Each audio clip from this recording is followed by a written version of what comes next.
Welcome to The Explainer. Today, we're talking about a ghost in the startup machine, a hidden cost that quietly sinks thousands of promising companies every year, even ones run by the most experienced founders. And it all starts with an admission that sounds a lot like this. Yeah, that's the sound of failure. Stuart Butterfield, a really seasoned entrepreneur, is admitting his big, ambitious gaming startup, Glitch, is basically a dead end. After sinking over $17 million and years of work into it, the numbers just weren't adding up. For most people, this is where the story ends. But for him, this was just the beginning of something huge. Because, you see, buried inside that failed company was this little internal messaging tool they'd built for themselves. So Butterfield and his team, they pivoted. They dropped everything else and poured all their energy into that tool. You probably know it today as Slack. And its sale price to Salesforce? A jaw-dropping $27.7 billion. A legendary success story literally born from the ashes of a spectacular failure. But, and this is so important, the Slack story is the total exception, not the rule. Most founders, they don't make that life-saving pivot in time. They wait, they hesitate, and they end up paying a hidden price that destroys value before they even have a chance to create it. So what is this costly mistake? We're calling it the pivot tax. It's the price founders pay for delaying a change in direction that they know they need to make. And you're not paying this tax to the government in dollars, no. You're paying it in lost opportunity, wasted resources, and ultimately a failed vision. So yeah, this has nothing to do with the IRS. It's a tax paid in pure lost potential. And what's fueling it? It's our own biases, emotional attachment to an idea we love, financial blind spots, all the stuff that makes founders completely miss that critical window to change course. And trust me, the cost is not trivial. In fact, new research actually estimates that the total cost here, just in lost valuation opportunities, is around $2 billion, with a B. This isn't just a few startups making a bad call. It's a huge systemic problem hiding in plain sight. And the financial penalty for waiting is just severe. Founders who delay a pivot see their company's valuation grow by 61% less in their next funding round compared to those who act decisively. The data could not be clearer on this. Speed is everything. You wait too long, you are just leaving a massive amount of value on the table for somebody else to come and grab. So, why does this happen? Why do really smart, driven people knowingly steer their ships right toward the rocks? Well, the answer lies in this powerful psychological trap that gets all of us, from the first-time founder to the seasoned veteran. Now, here's where it gets a little weird. You'd think that the experienced folks, the serial founders, who have a 30% success rate compared to just 18% for first-timers, you'd think they would be experts at spotting a dead end and pivoting fast, right? I mean, they've seen this movie before. But that brings up a huge question. If they're so much better at this, why do 7 out of 10 of their companies still fail? Experience should be the cure, but the numbers are telling us something else is at play here. And that something else is the sunk cost fallacy.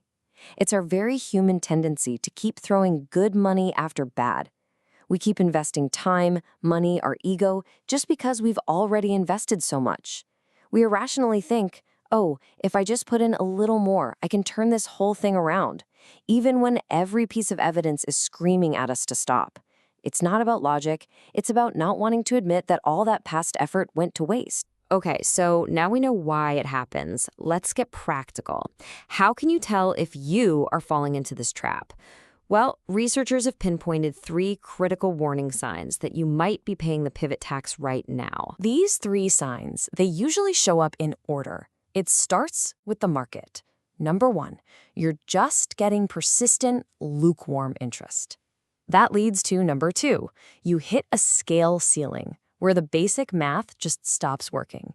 And finally, number 3, you start hemorrhaging resources, just burning cash with very little to show for it. So let's take that first sign. Kevin Systrom saw this exact thing with Bourbon, which was the app that came before Instagram.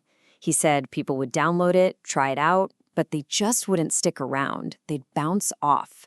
That lukewarm reception, that lack of real engagement, that was the signal. The core idea just wasn't working. Then there's the second sign, which is all about the hard math. Aaron Levy, the CEO of Box, he looked at their consumer model and saw that only 2 to 3% of their users were actually paying. So he did the calculation and had this really blunt realization. It would take way too long to build a real business that way. The scale ceiling was obvious, and that forced him to pivot to the enterprise model that made them a giant. And for sign number 3, resource hemorrhaging, I mean, nothing says it better than this quote from Loom's co-founder. 7 months of work, a whole talented team, and they made $600 total. When your burn rate is through the roof and your income is practically zero, the math is undeniable. It is time for a change. So, recognizing the signs, that's half the battle. But how do you actually break free from that psychological pull of sunk costs and just make the hard call? Fortunately, there are proven strategies that can force you to be rational. And the urgency to do this has never been higher. Right now, about a quarter of all venture funding rounds are flat or down. That means the startup's valuation either hasn't grown or it's actually shrunk. That is a 10-year high. And in a tough environment like this, investors have absolutely no patience for founders who are slow to face reality. So how do you beat the sunk cost fallacy? You need a system that's designed to force objectivity. There are 3 key parts. First, set pivot deadlines early on.